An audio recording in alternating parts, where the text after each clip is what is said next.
राधे राधे। आप सभी का स्वागत है आपके अपने ही चैनल में सोनू सर कॉमर्स क्लासेस में। तो आज हम लोग जैक मॉडल सेट 2023 इकोनॉमिक्स का ऑब्जेक्टिव क्वेश्चन सॉल्व करने वाले हैं।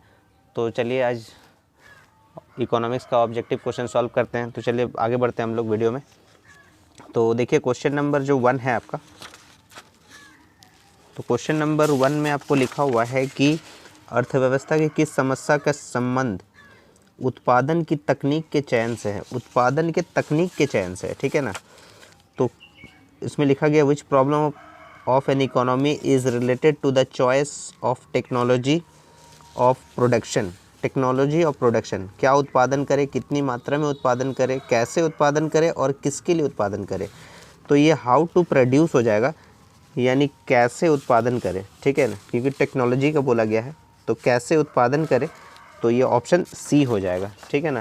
तो इसमें ज़्यादा कुछ करना नहीं था, खाली आपको बताना था, ऑप्शन सी हो जाएगा इसके लिए।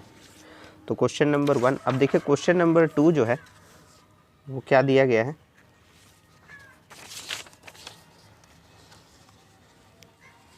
क्वेश्चन नंबर 2 में दिया गया है कि कुल उपयोगिता अधिकतम होती है जब सीमांत उपयोगिता का मान डैश होता है, यानी total utility is maximum when the value of marginal utility is dash.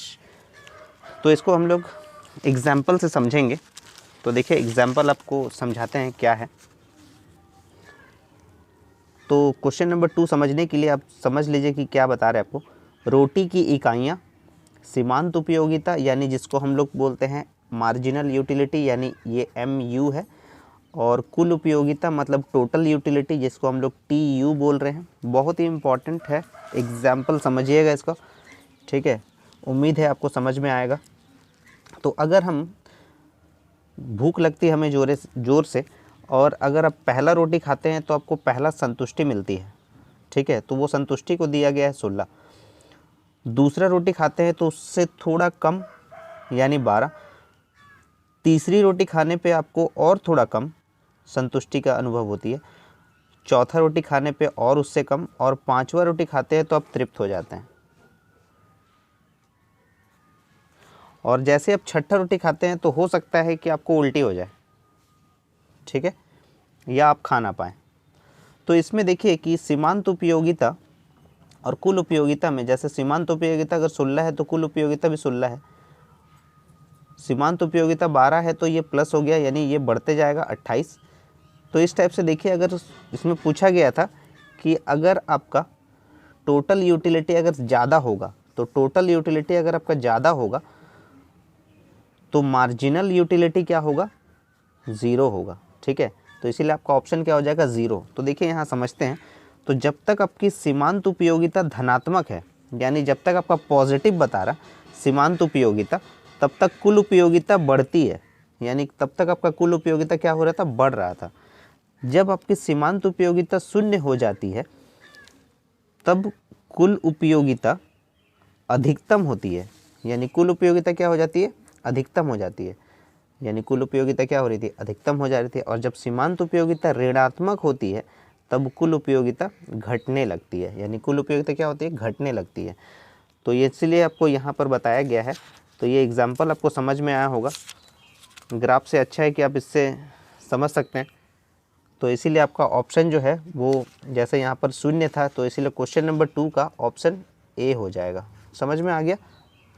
तो जैसे आपका मार्जिनल यूटिलिटी जो है 0 तब होगा जब कुल उपयोगिता मैक्सिमम यानी सबसे अधिक होगा, ठीक है ना। तो ये क्वेश्चन नंबर 2 के लिए था। अब क्वेश्चन नंबर 3 डिस्कस करते हैं, क्या लिखा हुआ है। तो क्वेश्चन नंबर 3 में आपको दिया गया है कि सामान्यतः एक उदासीनता वक्र है, जनरली एन इंडिफरेंस कर्व। तो यानी इंडिफरेंस कर्व जो है वो कैसा होता है, तो आपको बताया जा रहा है यहाँ पर वृत्ताकार है या यू आकार का है, या फिर मूल बिंदु की उत्तल की ओर है या मूल बिंदु की ओर अवतल है। तो इसको भी हम लोग ग्राफ से हम लोग समझते हैं। तो सबसे पहले इंडिफरेंस कर्व का मतलब समझ लीजिए, ठीक है ना। इंडिफरेंस कर्व का मतलब होता है कि उपभोक्ता को समान संतुष्टि देने वाले दो वस्तुओं के विभिन्न संयोग उदासीनता वक्र द्वारा प्रस्तुत की जाती है, यानी उपभोक्ता को समान संतुष्टि देने वाले दो वस्तुओं के विभिन्न संयोग उदासीनता वक्र द्वारा प्रस्तुत की जाती है। तो देखिए जैसे कॉम्बिनेशन आपको दिया है ABCD, एक एप्पल अगर खाते हैं तो और 10 स्ट्रॉबेरी अगर खाते हैं तो उतना ही संतुष्टि आपको मिलता है। 2 एप्पल खाने पर 8 स्ट्रॉबेरी अगर खाते हैं तो उतना ही संतुष्टि मिलता है। तो इस टाइप से आपको CDE भी आपको एग्जाम्पल दिया गया है। तो यहाँ पर आपको बोला गया है कि उसका वक्र जो है वो उदासीनता वक्र कैसा होता है। तो उदासीनता वक्र जो है वो अवतल की ओर होता है, ठीक है, यानी इस शेप में होता है IC, यानी इंडिफरेंस कर्व जो है। तो ये मूल बिंदु से, तो ये इस साइड ये है, तो ये अवतल बोला जाता है। तो यानी ओरिजिन यानी मूल बिंदु से ये मूल बिंदु की ओर उत्तल में है, मूल बिंदु की ओर ये उत्तल में है। तो इसीलिए ये आपको ऑप्शन C हो जाएगा, मूल बिंदु की ओर उत्तल, यानी ऑप्शन C हो जाएगा, ठीक है ना। तो क्वेश्चन नंबर 3 के लिए ऑप्शन C हो जाएगा। क्वेश्चन नंबर 4 देख लेते हैं क्या लिखा गया है। Generally the slope of A demand curve is, तो डिमांड कर्व जो है यानी सामान्यतः एक मांग वक्र की ढाल होती है। मांग वक्र की ढाल को भी हम लोग समझ लेते हैं कैसा होता है। तो जैसे एग्जांपल एक लिए हैं कि क्वांटिटी इन केजी और प्राइस पर केजी। तो क्वांटिटी इन केजी अगर है तो 1 केजी, 2 केजी, 3, 4, 5, तो प्राइस पर केजी उसका है। तो जैसे आपका जो है प्राइस पर केजी अगर 2 रुपया है तो आप उस समय क्वांटिटी लेते हैं 5 केजी। अगर आपका प्राइस 4 है तो आप 4 केजी ले लेते हैं। 6 रुपया जैसे ही हुआ पर केजी आपका, तो आप और घटा दिए, यानी 3 केजी आप ले लिए। 8 रुपया होने पे 2 केजी और 10 रुपये होने पर 1 केजी कर दिए। तो जैसे जैसे आपका प्राइस जो है वो बढ़ता जाता है तो आपका डिमांड भी क्या होता है, यानी जो है वो घटता जाता है, ठीक है ना। तो इसीलिए ये हमेशा जो स्लोप होगा वो नेगेटिव यानी ऋणात्मक होगा, ठीक है ना। तो कीमत घटने पर मांग बढ़ती है और कीमत बढ़ने पर मांग घटती है, ये याद रखिएगा। कीमत घटने पर मांग बढ़ती है और कीमत बढ़ने पर मांग घटती है, ठीक है ना। तो कीमत घटने पर मांग बढ़ती है और कीमत बढ़ने पर मांग घटती है। तो ये आपको एग्जांपल बता दिया गया, ये प्राइस है और ये क्वांटिटी है इसका। तो ये नेगेटिव स्लोप की ओर आता है, तो इसीलिए इसको ऋणात्मक बोलते हैं, ठीक है ना। तो इसलिए क्वेश्चन नंबर 4 का देख लीजिए। क्वेश्चन नंबर 4 में आपको दिया गया है ऋणात्मक, ऑप्शन B सही हो जाएगा। क्वेश्चन नंबर 4 यानी ऑप्शन B सही है। 5वां नंबर देख लेते हैं कि एक सरल रेखा मांग वक्र के मध्य बिंदु पर मांग की कीमत लोच डैश होती है। The price elasticity of demand at mid point of a straight line demand curve is.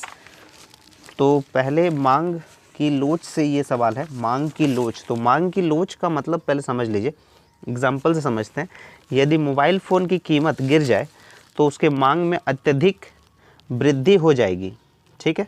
और वहीं अगर नमक के मूल्य में परिवर्तन हो जाए तो उसकी कीमत पर कोई असर नहीं पड़ेगा। अतः मूल्य में परिवर्तन के फलस्वरूप मांग में कितना परिवर्तन होता है, इसे स्पष्ट करने के लिए मांग का लोच का अध्ययन किया जाता है, ठीक है ना। तो जैसे अगर मोबाइल का दाम अगर घट गया, मोबाइल फ़ोन का दाम, तो क्या होगा, मांग बढ़ जाएगा। लेकिन नमक का मूल्य बढ़े घटे कोई असर नहीं पड़ेगा उससे, ठीक है। तो इसी चीज़ को हम लोग को जानने के लिए मांग का लोच का अध्ययन करना पड़ता है। तो यहाँ पर बोला गया है प्राइस इलास्टिसिटी डिमांड का मिड पॉइंट। तो इसको एग्जाम्पल के तौर पे हम लोग समझते हैं। इसको एग्जाम्पल के तौर पे हम लोग समझते हैं।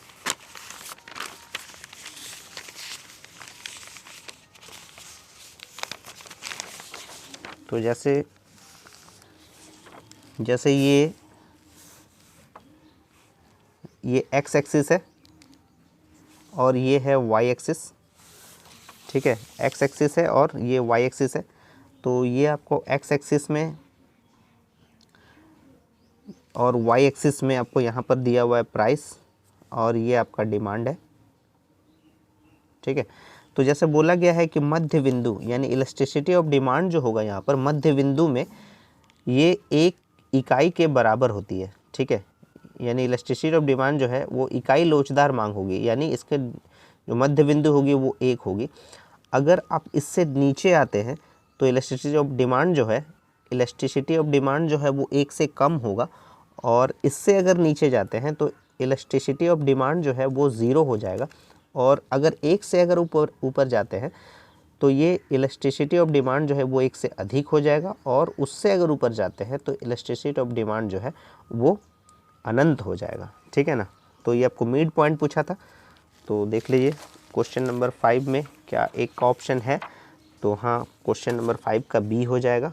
क्वेश्चन नंबर 5 का बी आंसर सही हो जाएगा। तो क्वेश्चन नंबर 6 देख लेते हैं क्या बोला जा रहा है। क्वेश्चन नंबर 6 में विच of the following curve is inverted you, यानी उल्टा यू के शेप में रहता है। तो उल्टा यू के शेप में अगर रहता है तो क्वेश्चन नंबर 6 के लिए भी डायग्राम एक बनाया है। तो ये एक्स एक्सिस है और ये वाई एक्सिस है।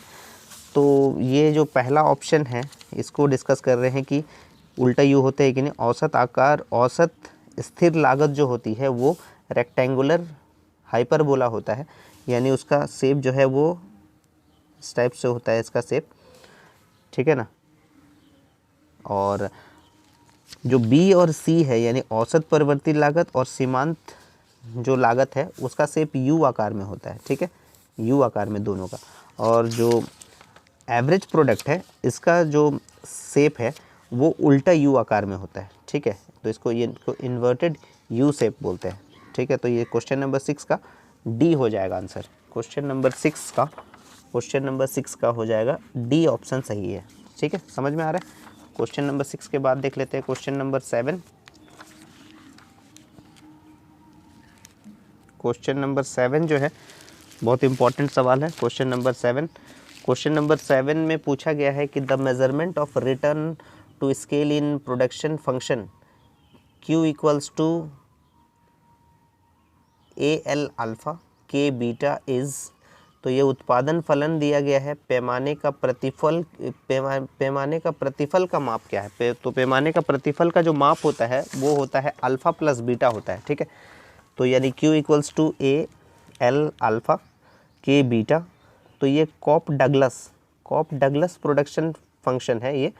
ठीक है ना, तो याद रखिएगा कॉब डगलस यानी दोनों अलग अलग आदमी है, कॉब और डगलस। तो ये यहाँ पर जो है बोला गया मेज़रमेंट कैसे होता है, तो ये अल्फ़ा और बीटा के द्वारा होता है। तो अल्फ़ा प्लस बीटा के द्वारा होता है। ठीक है ना, तो ये इसलिए क्वेश्चन नंबर 7 का जो है आपका आंसर जो है वो हो जाएगा ऑप्शन ए हो जाएगा। ठीक है, ऑप्शन ए सही हो जाएगा।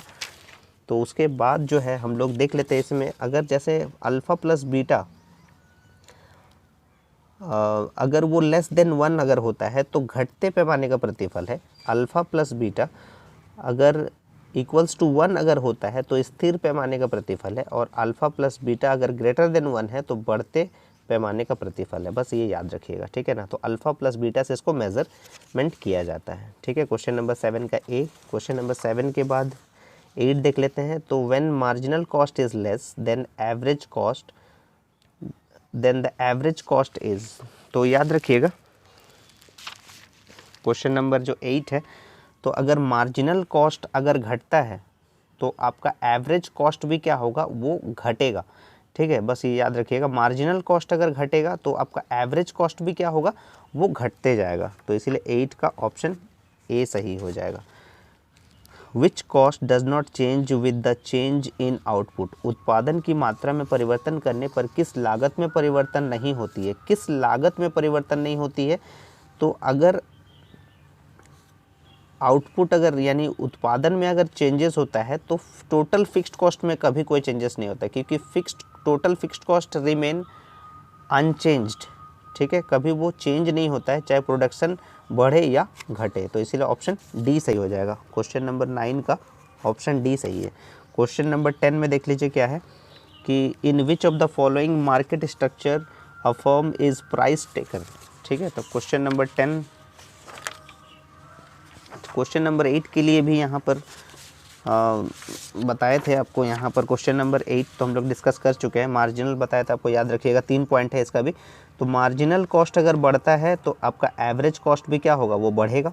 मार्जिनल कॉस्ट अगर बराबर होता है तो एवरेज कॉस्ट भी आपका बराबर होगा, और मार्जिनल कॉस्ट अगर घटेगा तो एवरेज कॉस्ट भी आपका क्या हो जाएगा, घट जाएगा। ठीक है, तो इसीलिए आपको ऑप्शन क्या बताया था, घटेगा ये। और टोटल कॉस्ट जो है, total fixed cost remain constant if change in output. Output में चेंजेस होने पर भी फिक्स्ड कॉस्ट जो है वो कांस्टेंट रहता है, ठीक है ना। तो डिस्कस कर दिए थे। क्वेश्चन नंबर 10 देख लेते हैं। क्वेश्चन नंबर 10 डिस्कस कर लेते हैं पहले। तो कीमत स्वीकारक पूछा है हम लोग को, प्राइस टेकर। तो इसको बोलते हैं पूर्ण प्रतियोगिता में जो है वो प्राइस स्वीकारक होता है, यानी कीमत स्वीकारक काम होता है। तो पूर्ण प्रतियोगिता बाजार की वो स्थिति होती है जिसमें एक ही तरह के वस्तु के बहुत अधिक क्रेता एवं विक्रेता होते हैं, ठीक है, एक ही तरह के होते हैं।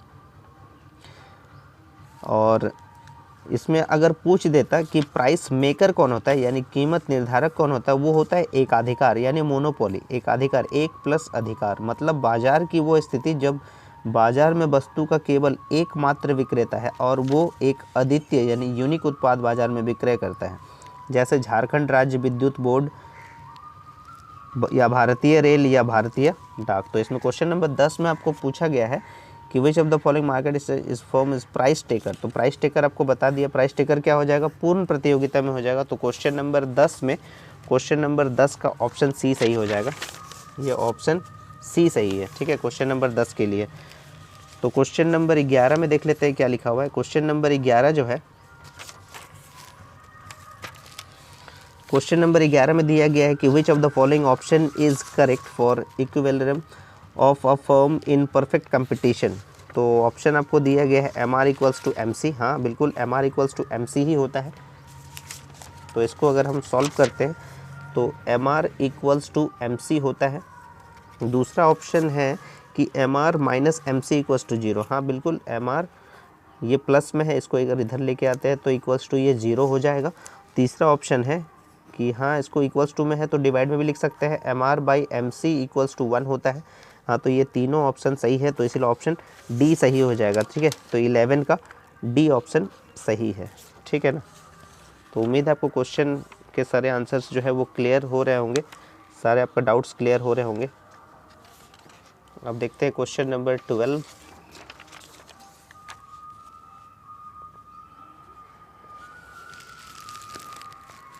क्वेश्चन नंबर 12 को देखते हैं क्या लिखा हुआ है। क्वेश्चन नंबर 12 में, क्वेश्चन नंबर 12 में दिया गया है कि the value of elasticity of supply is measured by the following diagram. तो एक आपको डायग्राम दिया गया है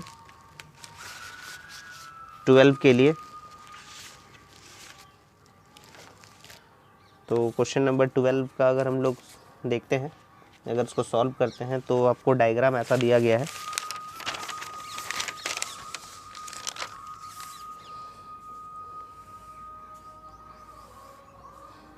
ये मूल बिंदु और ये एक्स एक्सिस, यानी यहाँ पर है ये सप्लाई, ये है इसका प्राइस, वाई एक्सिस है ये, और यहाँ एक दिया हुआ है पॉइंट कि ये ए और बी है, ठीक है। तो इलास्टिसिटी ऑफ सप्लाई पूछा गया है। तो सप्लाई अगर होगा तो डिमांड और सप्लाई पर डिपेंड करता है कि डिमांड जितना होगा उसी के हिसाब